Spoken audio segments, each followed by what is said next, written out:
الذين ينفقون في السراء والضراء والكاظمين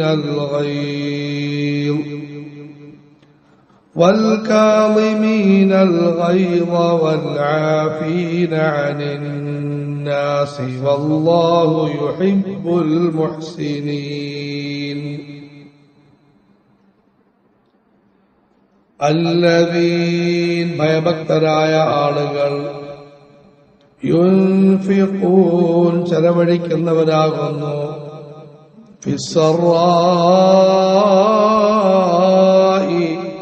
സന്തോഷ സന്ദർഭങ്ങളിലും വദ്ദറാഇ സന്താപ അവസരങ്ങളിലും വൽ കാദിമീനൽ ഗൈദ് കോപത്തെ നിയന്ത്രിക്കുന്നവരാകുന്നു വൽആഫീന അനിന്നാസ്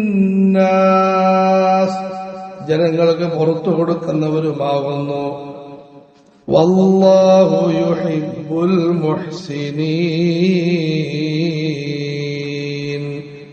നന്മ നിറഞ്ഞവരെ അല്ലാഹു സ്നേഹിക്കുന്നു.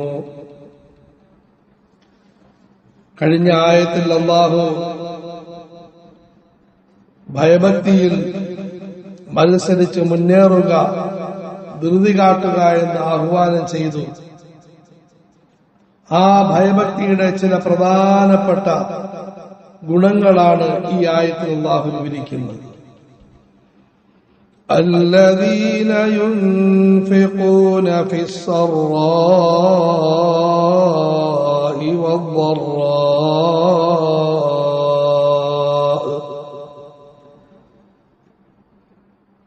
സന്തോഷത്തിന്റെയും സന്താപത്തിന്റെയും സന്ദർഭങ്ങളിൽ ചെലവഴിക്കൽ. എന്ത് ചെലവഴിക്കൽ എന്ന് അല്ലാഹു പറഞ്ഞിട്ടില്ല. അതായത് അല്ലാഹുവിന്റെ അനുഗ്രഹങ്ങൾ ചെലവഴിക്കൽ, സമയം ചെലവഴിക്കൽ, ആരോഗ്യം ചെലവഴിക്കൽ, സമ്പത്ത് ചെലവഴിക്കൽ, സ്ഥാനം ചെലവഴിക്കൽ, മുഴുവൻ പടച്ചവന്റെ അനുഗ്രഹങ്ങളും ഇതിൽ പെടുന്നതാണ്. الذين ينفقون في السراء والضراء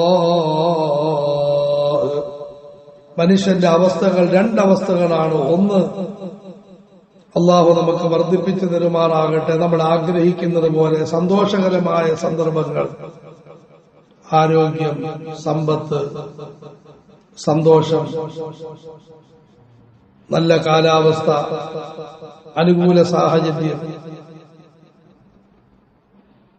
രണ്ടാമത്തത് നമ്മൾ ആഗ്രഹിക്കാൻ പാടില്ല, പക്ഷെ വന്നു കഴിഞ്ഞാൽ സഹിക്കണം, ക്ഷമിക്കണം. ഒന്നാമത്തതിനേക്കാളും മഹത്തരമായ അവസരമാണ് പ്രയാസകരമായ സന്ദർഭങ്ങൾ. സാമ്പത്തികമായ ഞെരുക്കം, ശാരീരികമായ ബുദ്ധിമുട്ട്, സാഹചര്യങ്ങൾ, പ്രയാസം. അല്ലാഹു പറയുന്നു, മത്സരിക്കേണ്ട പ്രധാനപ്പെട്ട വിഷയം ഈ രണ്ട് സന്ദർഭങ്ങളിലും നന്മയുടെ വഴിയിൽ നിങ്ങൾ നിങ്ങളുടെ സമയങ്ങൾ ചെലവഴിക്കലാണ്, നിങ്ങളുടെ ആരോഗ്യം ചെലവഴിക്കലാണ്, നിങ്ങളുടെ സമ്പത്ത് ചെലവഴിക്കലാണ്. നിങ്ങൾക്ക് അനുകൂല സാഹചര്യം, നല്ല ആരോഗ്യമുണ്ട്, നിന്ന് നമസ്കരിക്കും, നീട്ടി നമസ്കരിക്കും. നിങ്ങൾക്ക് ആരോഗ്യത്തിന് ബുദ്ധിമുട്ട്, വലിയ പ്രയാസം, നിൽക്കാൻ കഴിവില്ല, ഇരുന്ന് നമസ്കരിച്ചുകൊണ്ട്. നിൽക്കാൻ കഴിവില്ല, പ്രത്യേകം ഓർക്കണം. കസേര കാണുമ്പോഴെല്ലാം പലപ്പോഴും നമ്മളെല്ലാം ഇരുന്ന് നമസ്കരിക്കുന്നൊരു സ്വഭാവമുണ്ട്. പ്രത്യേകിച്ചും ഫർദ് നമസ്കാരങ്ങൾ നിൽക്കാൻ കഴിവുണ്ടോ നിന്ന് തന്നെ നമസ്കരിക്കണം. സുജൂദിന്റെ രീതിയിൽ തന്നെ ചെയ്യണം, റുക്കൂഇന്റെ രീതിയിൽ തന്നെ ചെയ്യണം.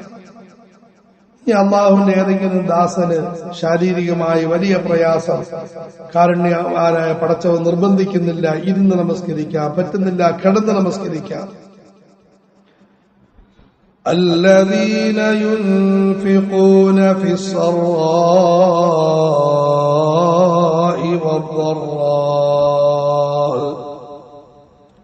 അള്ളാഹു സാമ്പത്തിക വിശാലത നൽകി സക്കാത്ത് കൊടുക്കുന്നു, സദഖ കൊടുക്കുന്നു, ഹദിയ കൊടുക്കുന്നു. അതിന്റെ രീതിയിൽ കൊടുക്കുന്നു. ദൂർത്തടിക്കാൻ പാടില്ല, പാഴാക്കരുത്. പ്രത്യേകിച്ചും വിശാലതയുടെ സമയത്ത് മനുഷ്യന് സുഖങ്ങളിലേക്കും ആർഭാടങ്ങളിലേക്കും വലിയ താല്പര്യമുണ്ടാകും. ജനങ്ങൾ പ്രേരിപ്പിക്കുകയും ചെയ്യും. പൈസയുണ്ടല്ലോ, നാട്ടിൽ ആർക്കും ഇല്ലാത്ത കാറ് മേടിക്കും. പൈസയുണ്ടല്ലോ, കുറെ ചെത്തിൻ മിനുങ്ങിൻ. ഈ സമയത്ത് അതിൽ നിന്നും മുഖം തിരിച്ച് ദാനധർമ്മങ്ങളിലായി ചെലവഴിക്കും. ന്യായമായി സന്തോഷിക്കാൻ അള്ളാഹു അനുവാദവും തരുന്നുണ്ട്, ഒരു കുഴപ്പവുമില്ല. പക്ഷേ സക്കാത്തിൽ ശ്രദ്ധിക്കും, സദഖയിൽ ശ്രദ്ധിക്കും. الذين ينفقون في السراء والضراء. ഇനി ആർക്കെങ്കിലും ഞെരുക്കമായി സാമ്പത്തികമായി ബുദ്ധിമുട്ട്, അപ്പോഴും അവർ അവരുടെ കഴിവനുസരിച്ച് ചെലവഴിക്കും. ആദരവായ റസൂലുള്ളാഹി സല്ലല്ലാഹു അലൈഹി വസല്ലം പറഞ്ഞു, ഇത്തഖുന്നാർ വലൗ ബിശിഖ്ഖി തംറ. ഒരു കാരക്കയുടെ കീറ് കൊടുത്തിട്ടാണെങ്കിലും നരകത്തിൽ നിന്ന് നിങ്ങൾ സൂക്ഷിക്കും, രക്ഷപ്പെടാൻ പരിശ്രമിക്കും. ഒരു പുഞ്ചിരി സമ്മാനിക്കും, ആളുകൾക്ക് സേവനം ചെയ്യും, വെള്ളം കൊടുക്കും, ആളുകളോട് നല്ല വാക്കുകൾ പറയും. الذين ينفقون في السراء والضراء. സന്തോഷ സമയങ്ങളിലും സന്താപ സന്ദർഭങ്ങളിലും ദാനധർമ്മങ്ങൾ ചെയ്യുന്നു.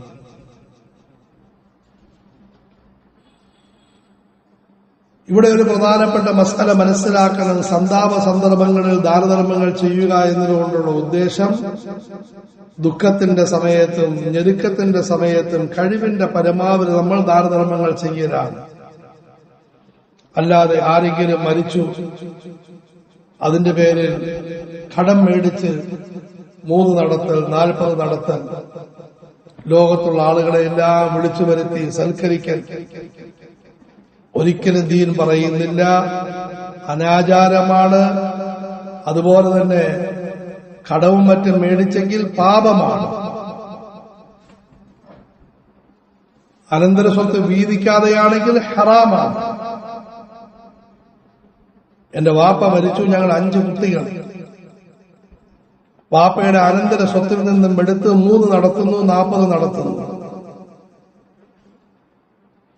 ഈ അനന്തര സ്വത്ത് ഞങ്ങൾ 5 പേരുടേതാണ്. അതിൽ 5ാമത്തേത് പ്രായപൂർത്തിയാകാത്തൊരു കുട്ടിയാണെങ്കിൽ ആ കുട്ടി 100 പ്രാവശ്യം സമ്മതിച്ചാലും ശരി, ആ സമ്മതം അത് നിയമപരമല്ല.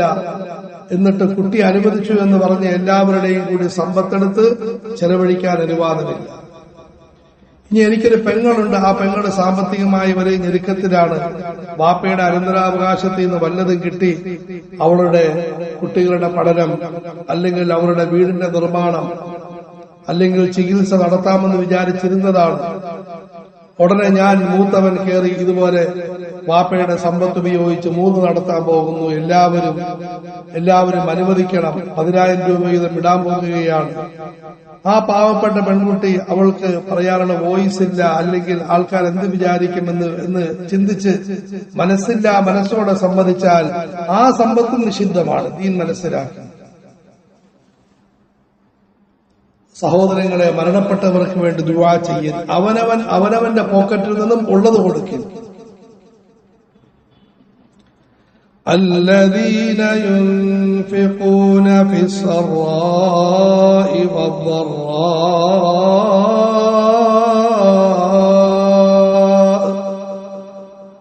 അള്ളാഹു നമ്മുടെ മാതാപിതാക്കൾക്ക് വേണ്ടി നന്മകൾ ചെയ്യാൻ തൗഫീഖ് നൽകുമാറാകട്ടെ. അതിനെ എതിർക്കുന്നതല്ല, അനാചാരങ്ങളെയാണ് എതിർക്കുന്നത്. മരണപ്പെട്ട വാപ്പയ്ക്ക് വേണ്ടി, ഉമ്മയ്ക്ക് വേണ്ടി നമ്മൾ നമ്മുടെ മരണം വരെയും ദുആ ചെയ്യണം. മരണം വരെയും നമ്മളെ കൊണ്ട് പറ്റുന്ന സദഖകൾ ചെയ്യണം. പറ്റുന്നത്, അപ്പുറം വേണ്ട. വൽകാദിമീനൽ ഗൈദ്, അവർ കോപത്തെ നിയന്ത്രിക്കുന്നവരാണ്. തഖ്വയുടെ രണ്ടാമത്തെ ഒരു അടയാളം അള്ളാഹു ഈ ആയത്തിൽ പറയുന്നു, കോപത്തെ നിയന്ത്രിക്കണം. കോപിക്കാത്തവർ എന്ന് പറഞ്ഞിട്ടില്ല, കോപിക്കേണ്ട സ്ഥലങ്ങളിൽ കോപിക്കണം, പക്ഷെ കോപത്തെ നിയന്ത്രിക്കണം. തെറ്റുവല്ലത് കണ്ടു കോപത്തിൽ പൊട്ടിത്തെറിച്ച് ഭർത്താവിനോട് തലാഖ് ആവശ്യപ്പെടുന്നു, അല്ലെങ്കിൽ ആ കെട്ടിയവൻ തലാഖ് ചെല്ലുന്നു. ഇല്ല, കോപത്തെ നിയന്ത്രിക്കണം, കോപത്തെ നിയന്ത്രിക്കണം, നാവിനെ നിയന്ത്രിക്കണം. ആദരവായ റസൂലുള്ളാഹി സ്വല്ലല്ലാഹു അലൈഹി വസല്ലമയുടെ ആർക്കെങ്കിലും വല്ലതും ചെയ്യാൻ കഴിയുന്ന സമയത്ത് കോപം വരികയും ആ കോപത്തെ അവൻ നിയന്ത്രിക്കുകയും ചെയ്താൽ മല അല്ലാഹു ഖൽബഹു ഈമാനാ വ അംനാ, അല്ലാഹു അവന്റെ മനസ്സിനെ സത്യവിശ്വാസം കൊണ്ടും സമാധാനം കൊണ്ടും നിറയ്ക്കുന്നതാണെന്ന് ഹബീബായ റസൂലുള്ളാഹി സ്വല്ലല്ലാഹു അലൈഹി വസല്ലം. അടിക്കാൻ കഴിവുണ്ട്, നിയന്ത്രിച്ചു. അതുമിതും വിളിച്ചു പറയാൻ ശേഷിയുണ്ട്, നാവിനെ നിയന്ത്രിച്ചു. പ്രിയപ്പെട്ട ചെറുപ്പക്കാരെ, പൊന്നുമക്കളെ, പ്രത്യേകം നിങ്ങൾ ശ്രദ്ധിക്കേണ്ടതാണ്. ദേഷ്യം വരുന്നു, വീട്ടിലെ സാധനങ്ങൾ അടിച്ചു പൊളിക്കാതിരിക്കുന്നു. വാപ്പയോട് ഉമ്മയോട് ദേഷ്യം വരുന്നു, അവരൊരിക്കലും നിങ്ങൾ കരയിക്കാതിരിക്കുന്നു. വൽകാദിമീനൽ ഗൈദ്, ഭർത്താക്കന്മാരെ ദേഷ്യപ്പെടേണ്ട സമയത്ത് ദേഷ്യപ്പെടിൻ, പക്ഷെ വേണ്ടാത്ത വാക്കുകൾ പറയാതിരിക്കുന്നു. സഹോദരിമാരെ ദേഷ്യപ്പെടേണ്ട സമയത്ത് ദേഷ്യപ്പെടിൻ, അനാവശ്യ വാക്കുകൾ സൂക്ഷിക്കുന്നു. വൽകാദിമീനൽ ഗൈദ്, അതിന് റസൂലുള്ളാഹി സ്വല്ലല്ലാഹു അലൈഹി വസല്ലം കരുണയുള്ള പ്രവാചകൻ മാർഗം പറഞ്ഞു തന്നിട്ടുണ്ട്. വുദൂ ചെയ്യൽ, നിൽക്കുകയാണെങ്കിൽ ഇരിക്കിൻ, ഇരിക്കുകയാണെങ്കിൽ കിടക്കിൻ, അല്ലെങ്കിൽ അവിടെ നിന്നും എഴുന്നേറ്റ് പോകിൻ, വേറെ ഭാഗത്തേക്ക് പോകിൻ. الذين ينفقون في السراء والضراء والكاظمين الغيظ. ഇന്ന് നമ്മുടെ ഇടയിലുള്ള ധാരാളം പ്രശ്നങ്ങളുടെ അടിസ്ഥാനം കോപത്തിന്റെ കളിയാണ്, അന്ധമായ കോപം. ആദരവായ റസൂലുള്ളാഹി സ്വല്ലല്ലാഹു അലൈഹി വസല്ലമയുടെ അരികിൽ ഒരു സഹാബി വന്ന് ഉപദേശിക്കണമെന്ന് പറഞ്ഞു. ആദരവായ റസൂലുള്ളാഹി സ്വല്ലല്ലാഹു അലൈഹി വസല്ലം ചൂടാകരുത് കേട്ട അദ്ദേഹം പറഞ്ഞു, അള്ളാഹുവിന്റെ ദൂതനെ ഒന്നുകൂടി ഉപദേശിക്കണം. ആ സഹാബി ദിക്ർ ചെല്ലാൻ പറയും, നോമ്പ് പിടിക്കാൻ പറയും എന്ന് വിചാരിച്ചുകൊണ്ടാണ് പറയുന്നത്. റസൂലുള്ളാഹി സ്വല്ലല്ലാഹു അലൈഹി വസല്ലം സഹോദര ചൂടാകരുത്, വീട്ടിൽ ചൂടാകരുത്, നാട്ടിൽ ചൂടാകരുത്, റോട്ടിൽ ചൂടാകരുത്, ബസ്സിൽ ട്രെയിനിൽ ബഹളമുണ്ടാക്കരുത്. മൂന്നാമതും പറഞ്ഞു ഹബീബായ റസൂലുള്ളാഹി സ്വല്ലല്ലാഹു അലൈഹി വസല്ലം അതേ ഉപദേശം, ലാ തഗ്ളബ്, ദേഷ്യപ്പെടരുത്.